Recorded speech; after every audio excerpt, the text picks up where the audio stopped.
Now we start chapter 4, Agriculture. India is an agriculturally important country. Two-thirds of its population is engaged in agricultural activities. Agriculture is a primary activity which produces most of the food that we consume. Besides food grains, it also produces raw materials for various industries. Moreover, some agricultural products like tea, coffee, spices, etc. are also exported. Types of farming. Agriculture is an age old economic activity in our country. Over these years, cultivation methods have changed significantly depending upon the characteristics of physical environment, technological know how, and sociocultural practices. Farming varies from subsistence to commercial type at present in different parts of India. The following farming systems are practiced. Primitive subsistence farming. This type of farming is still practiced in few pockets of India. Primitive subsistence agriculture is practiced on small patches of land with the help of primitive tools like hoe, dhow, and digging sticks and family community labor. This type of farming depends upon monsoon, natural fertility of the soil, and suitability of other environmental conditions to the crops grown. It is a slash and burn agriculture. Farmers clear a patch of land and produce cereals and other food crops to sustain their family. When the soil fertility decreases, the farmers shift and clear a fresh patch of land for cultivation.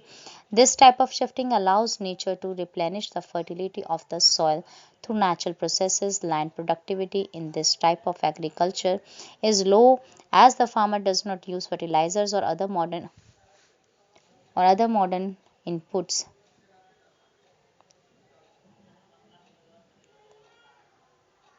It is known by different names in different parts of the country. It is jamming in northeastern states like Assam, Meghalaya, Mizoram, and Nagaland, Pamlo in Manipur, Deepa in Bastar district of Chhattisgarh, and in Andaman and Nicobar Islands. Jamming. The slash and burn agriculture is known as The slash and burn agriculture is known as milpa in Mexico and Central America, conuco in Venezuela, roca in Brazil, masol in Central Africa, ladang in Indonesia, ray in Vietnam. In India, this primitive form of cultivation is called bewar or dahiya. In Madhya Pradesh, podu or penda in Andhra Pradesh, pama dabi or man or bringa in Odisha, Kumari in Western Ghats, Valre or Walter in southeastern Rajasthan, Khil in the Himalayan belt, Kuruva in Jharkhand, and Jhaming in the northeastern region. Rinjha lived with her family in a small village at the outskirts of Tiphu in Assam. She enjoys watching her family members clearing, slashing, and burning a patch of land for cultivation. She often helps them in irrigating the fields with water running through a bamboo canal from the nearby spring. She leaves the surroundings and wants to stay here as long as she can. But this little girl has no idea about the declining fertility of the soil and her family's search for fresh a patch of land in the next season. Intensive subsistence farming. This type of farming This type of farming is practiced in areas of high population pressure on land. It is labor intensive farming where high doses of biochemical inputs and irrigation are used for obtaining higher production. Though the right of inheritance leading to the division of land among successive generations has rendered landholding size uneconomical, the farmers continue to take maximum output from the limited land in the absence of alternative source of livelihood. Thus, there is enormous pressure on agriculture land. Commercial farming. The main characteristic of this type of farming is the use of higher doses of modern inputs. For example, high yielding variety seeds chemical fertilizers, insecticides, and pesticides in order to obtain higher productivity. The degree of commercialization of agriculture varies from one region to another. For example, rice is a commercial crop in Haryana and Punjab, but in Odisha, it is a subsistence crop. Plantation is also a type of commercial farming. In this type of farming, a single crop is grown on a large area. The plantation has an interface of agriculture and industry. Plantations cover large tracts of land using capital intensive inputs with the help of migrant laborers. All the produce is used as raw material in respective industries. In India, tea, coffee, rubber, sugarcane, banana, etc. are important plantation crops. Tea in Assam and North Bengal, coffee in Karnataka are some of the important plantation crops grown in these states. Since the production is mainly for market, a well-developed network of transport and communication connecting the plantation areas, processing industries and markets plays an important role in the development of plantations. Crop Cropping pattern. We have studied the physical diversities and the plurality of cultures in India. These are also reflected in agricultural practices and cropping patterns in the country. Various types of food and fiber crops, vegetables and fruits, spices and condiments, etc., constitute some of the important crops grown in the country. India has three cropping seasons: Rabi, Kharif, and Zaid. Rabi crops are sown in winter from October to December and harvested in summer from April to June. Some of the important Rabi crops are wheat, barley, peas, gram, and mustard. Though these crops are grown in large parts of India, states from the north and northwest and northwestern parts such as Punjab, Haryana, Himachal Pradesh, Jammu and Kashmir, Uttarakhand, and Uttar Pradesh are important for the production of wheat and other rabi crops. Availability of precipitation during winter months due to the western temperate cyclones helps in the success of these crops. However, the success of the Green Revolution in Punjab, Haryana, Western Uttar Pradesh, and parts of Rajasthan has also been an important factor in the growth of the above mentioned rabi crops. Kharif crops are grown with the onset of monsoon in different parts of the country, and these are harvested in September October. Important crops grown during this season are paddy, maize, jowar, bajra, tur, arhar, moong, urad, cotton, jute, groundnut, and soybean. Some of the most important rice growing regions are Assam, West Bengal, coastal regions of Orissa, Andhra Pradesh, Telangana, Tamil Nadu, Kerala, and Maharashtra, particularly the Konkan coast along with Uttar Pradesh and Bihar. Recently, paddy has also become an important crop of Punjab and Haryana. In states like Assam, West Bengal, and Odisha, three crops of paddy are grown in a year. These are Oz, Aman, and Boro. In between the Rabi and the Kharif seasons, there is a short season during the summer months known as the Zaid season. Some of the crops produced during Zaid are watermelon, muskmelon, cucumber, vegetables, and fodder crops.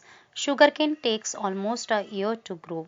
Major crops. A variety of food and non food crops are grown in different parts of the country depending upon the variations in soil, climate, and cultivation practices. Major crops grown in India are rice, wheat, millets, pulses, tea, coffee, sugarcane, oilseeds, cotton, and jute, etc. Rice. It is the staple food crop of a majority of the people in India. Our country is the second largest producer of rice in the world after China.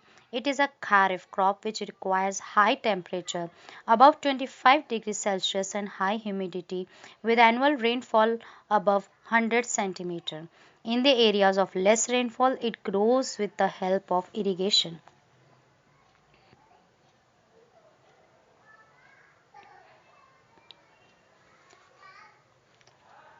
Rice is grown in the plains of north and northeastern India, coastal areas and the deltaic regions. Development of dense network of canal irrigation and tube wells have made it possible to grow rice in areas of less rainfall such as Punjab, Haryana and western Uttar Pradesh and parts of Rajasthan. Wheat. This is the second most important cereal crop. It is the main food crop in north and northwestern part of the country. This rabi crop requires a cool growing season and a bright sunshine at the time of ripening. It requires 50 to 75 centimeter of annual rainfall evenly distributed over the growing season. There are two important wheat growing zones in the country, the Ganga Satluj plains in the northwest and black soil region of the Deccan. The major wheat producing states are Punjab, Haryana, Uttar Pradesh, Madhya Pradesh, Bihar, and Rajasthan. Millets, jowar, bajra, and ragi are the important millets grown in India. Though these are known as coarse grains, they have very high nutritional value. For example, ragi is very rich in iron, calcium, other micronutrients, and roughage. Jowar is the third most important food crop with respect to area and production. It is a rain-fed crop mostly grown in the moist areas which hardly needs irrigation. Major jowar producing states are Maharashtra, Karnataka, Andhra Pradesh and Madhya Pradesh. Bajra grows well on sandy soils and shallow black soil. Major bajra producing states are Rajasthan, Uttar Pradesh, Maharashtra, Gujarat, and Haryana. Ragi is a crop of dry regions and grows well on red, black, sandy, loamy, and shallow black soils. Major ragi producing states are Karnataka, Tamil Nadu, Himachal Pradesh, Uttarakhand, Sikkim, Jharkhand, and Arunachal Pradesh. Maize. It is a crop which is used both as food and fodder. It is a kharif crop which requires temperature between 21 degrees Celsius to 27 degrees Celsius and grows well in old alluvial soil. In some states like Bihar, maize is grown in rabi season also. Use of modern inputs such as high yield variety, seeds, fertilizers, and irrigation have contributed to the increasing production of maize. Major maize producing states are Karnataka, Madhya Pradesh, Uttar Pradesh, Bihar, Andhra Pradesh, and Telangana.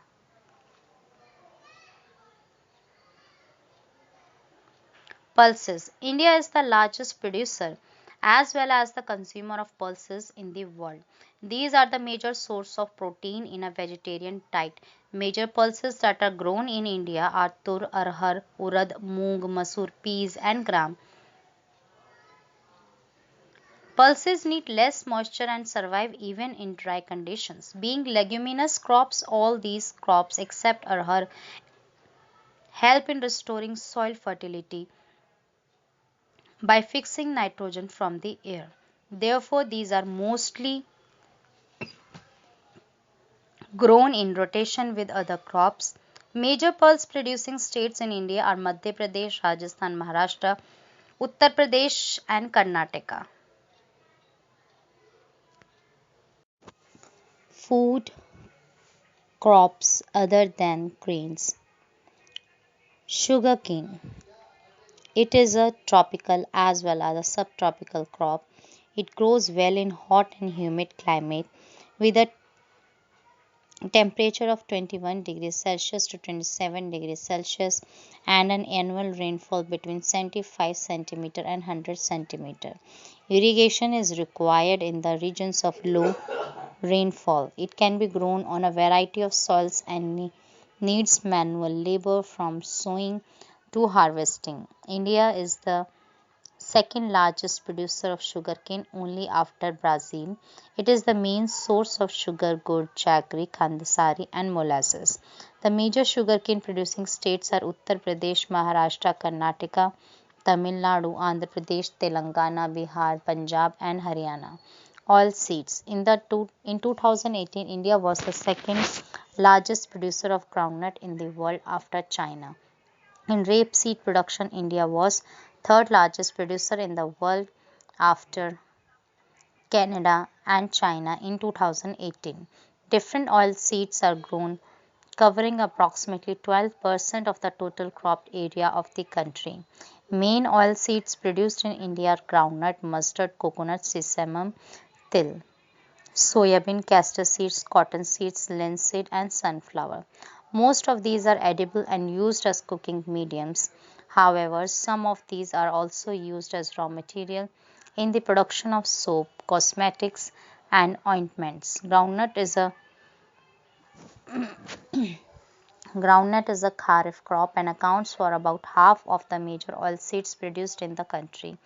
Gujarat was the largest producer of groundnut, followed by Rajasthan and Tamil Nadu in 2019 to 20. Linseed and mustard are rabi crops. Sesame is a kharif crop in north and rabi crop in South India. Castor seed is grown both as rabi and kharif crop. Tea. Tea cultivation is an example of plantation agriculture. It is also an important beverage crop introduced in India initially by the British. Today, most of the tea plantations are owned by Indians. The tea plant grows well in tropical and subtropical climates, endowed with deep and fertile, well drained soil rich in humus and organic matter. Tea bushes require warm and moist, frost free climate all through the year. Frequent showers, evenly distributed over the year, ensure continuous growth of tender leaves. Tea is a labor intensive industry. It requires abundant, cheap, and skilled labor. Tea is processed within the tea garden to restore its freshness. Major tea producing states are Assam, hills of Darjeeling, and Jalpaiguri districts. West Bengal, Tamil Nadu, and Kerala. Apart from these, Himachal Pradesh, Uttarakhand, Meghalaya, Andhra Pradesh, and Tripura are also tea producing states in the country. In 2018, India was the second largest producer of tea after China. Coffee. Indian coffee is known in the world for its good quality. The Arabica variety, initially brought from Yemen, is produced in the country. This variety is in great demand all over the world. Initially, its cultivation was introduced on the Baba Budan Hills, and even today, its cultivation is confined to the Nilgiri in Karnataka, Kerala, and Tamil Nadu. Horticulture crops. In 2018, India was the second largest producer of fruits and vegetables in the world after China. India is a producer of tropical as well as temperate fruits. Mangoes of Maharashtra, Andhra Pradesh, Telangana, Uttar Pradesh, and West Bengal, oranges of Nagpur and Cherrapunji, Meghalaya, bananas of Kerala, Mizoram, Maharashtra, and Tamil Nadu, lychee and guava of Uttar Pradesh and Bihar, pineapples of Meghalaya, grapes of Andhra Pradesh, Telangana and Maharashtra, apples, pears, apricots, and walnuts of Jammu and Kashmir and Himachal Pradesh are in great demand the world over. In India is an important producer of pea, cauliflower, onion, cabbage, tomato, brinjal, and potato. Non-food crops. Rubber. It is an equatorial crop, but under special conditions it is also grown in tropical and subtropical areas. It requires moist and humid climate with rainfall of more than 200 centimeter and temperature above 25 degrees Celsius. Rubber is an important industrial raw material. It is mainly grown in Kerala, Tamil Nadu, Karnataka, and Andaman and Nicobar Islands and Garo Hills of Meghalaya.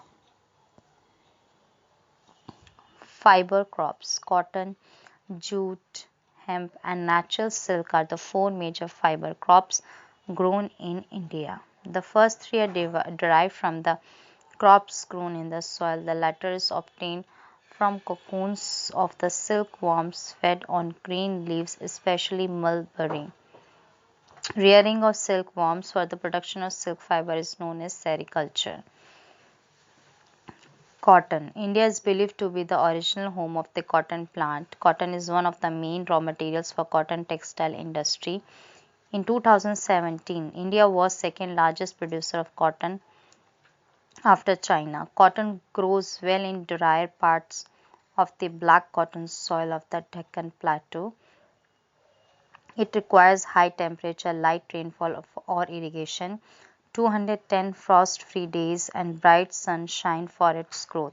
It is a kharif crop and requires 6 to 8 months to mature. Major cotton producing states are Maharashtra, Gujarat, Madhya Pradesh, Karnataka, Andhra Pradesh, Telangana, Tamil Nadu, Punjab, Haryana, and Uttar Pradesh. Jute. It is known as the golden fiber. Jute grows well on well-drained fertile soils in the flood plains where soils are renewed every year. High temperature is required during the time of growth. West Bengal, Bihar, Assam, Odisha, and Meghalaya are the major jute producing states. It is used in making gunny bags, mats, ropes, yarn, carpets, and other artifacts. Due to its high cost, it is losing market to synthetic fibers and packing materials, particularly the nylon. Technological and institutional reforms. Technological and institutional reforms. It was mentioned in the previous pages that agriculture has been practiced in India for thousands of years. Sustained uses of land without compatible techno-institutional changes have hindered the pace of agricultural development. In spite of development of sources of irrigation, most of the farmers in large parts of the country still depend upon monsoon and natural fertility in order to carry on their agriculture. For a growing population, this poses a serious challenge. Agriculture, which provides livelihood for more than 60% of its population, needs some serious technical and institutional reforms. Thus, collectivization,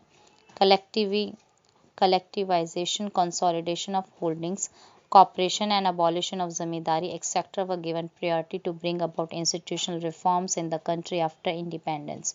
Land reform was the main focus of our first 5-year plan. The right of inheritance had already led to fragmentation of land holdings, necessitating consolidation of holdings. The laws of land reforms were enacted, but the implementation was lacking or lukewarm. The government of India embarked upon introducing agricultural reforms to improve Indian agriculture in the 1960s and 1970s.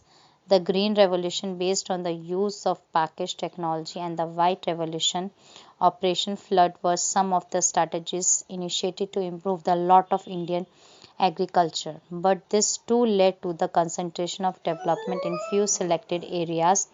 Therefore, in the 1980s and 1990s, a comprehensive land development program was initiated, which included both institutional and technical reforms.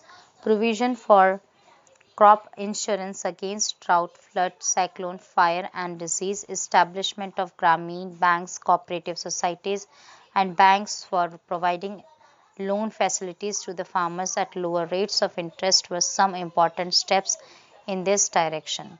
Kisan Credit Card (KCC), Personal Accident Insurance Scheme (PAIS) are some other schemes introduced by the Government of India for the benefit of the farmers. Moreover, special weather bulletins and agricultural programs for farmers were introduced on the radio and television. The government also announces minimum support price, remunerative, and procurement prices for important crops to check the exploitation of farmers by speculators and middlemen.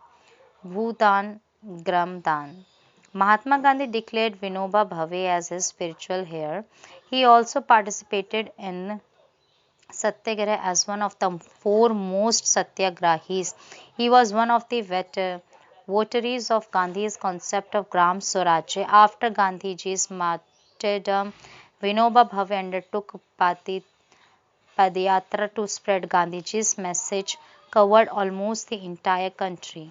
Once when he was delivering a lecture at Pali in Andhra Pradesh, some poor landless villagers demanded some land for their economic well-being.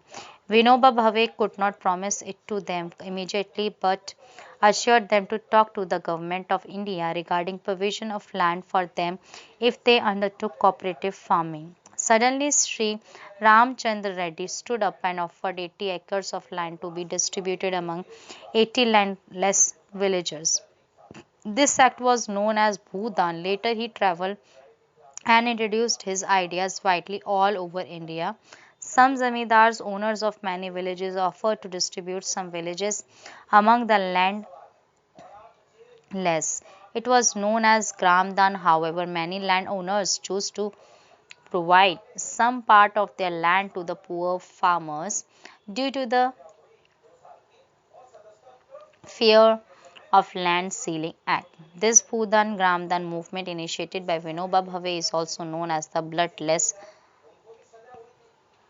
revolution.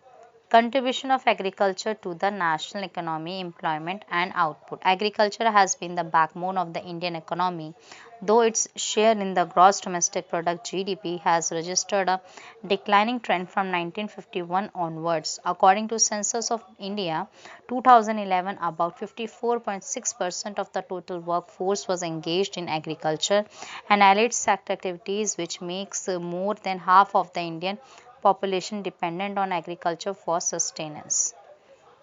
The declining share of agriculture in the GDP is a matter of serious concern because any decline and stagnation in agriculture will lead to a decline in other spheres of the economy, having wider implications for society. Considering the importance of agriculture in India, the government of India made concerted efforts to modernize agriculture. Establishment of Indian Council of Agricultural Research ICAR, agricultural universities, veterinary services and animal breeding centers, horticulture development, research and development in the field of meteorology and weather forecast, etc., were given priority for improving Indian agriculture. Apart from this, improving the rural infrastructure was also considered essential for the same. In order to strengthen and support agricultural sectors, several initiatives have been taken by Government of India under the Atmanirbhar Bharat Abhiyan. Now, in table 4.1 in this chapter, it is clear that though the GDP growth rate is increasing over the years, it is not generating sufficient employment opportunities in the country. The growth rate in agriculture has been decelerating, which is an alarming situation. Today, Indian farmers are facing a big challenge from international competition and reduction in the public investment in agriculture sector. Subsidy on fertilizers is decreased, leading to increase in the cost of production. Moreover, reduction in import duties on agricultural products have proved detrimental to agriculture in the country. Farmers are withdrawing their investment from agriculture, causing a downfall in the employment in agriculture. Impact of globalization on agriculture. Globalization is not a new phenomenon. It was there at the time of colonization in the 19th century when European traders came to India. At that time, two Indian spices were exported to different countries of the world, and farmers of South India were encouraged to grow these crops. Still today, it is one of the important items of export from India. During the British period, India Cotton belts of India attracted the British, and ultimately cotton was exported to Britain as a raw material for their textile industries. Cotton textile industry in Manchester and Liverpool flourished due to the availability of good quality cotton from India. We have read about the Champaran movement, which started in 1917 in Bihar. This was started because farmers of that region were forced to grow indigo on their land because it was necessary for the textile industries which were located in Britain. They were unable to grow food grains to sustain their families. Under globalization, Particularly after 1990, the farmers in India have been exposed to new challenges. Despite being an important producer of rice, cotton, rubber, tea, coffee, jute, and spices, our agricultural products are not able to compete with the developed countries because of the highly subsidized agriculture in those countries. Today, Indian agriculture finds itself at the crossroads. To make agriculture successful and profitable, proper thrust should be given to the improvement of the condition of marginal and small farmers. The Green Revolution promised much today, but today it's under controversies. It is being alleged that it has caused land degradation due to overuse of chemicals, drying aquifers, and vanishing biodiversity. The keyword today is gene revolution, which includes genetic engineering. Genetic engineering is recognized as a powerful supplement in inventing new hybrid varieties of seeds.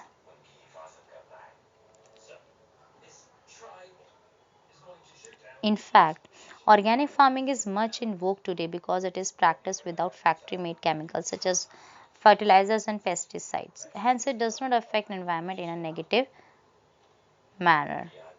A few economists think that Indian farmers have a bleak future if they continue growing food grains on the holdings that grow smaller and smaller as the population rises.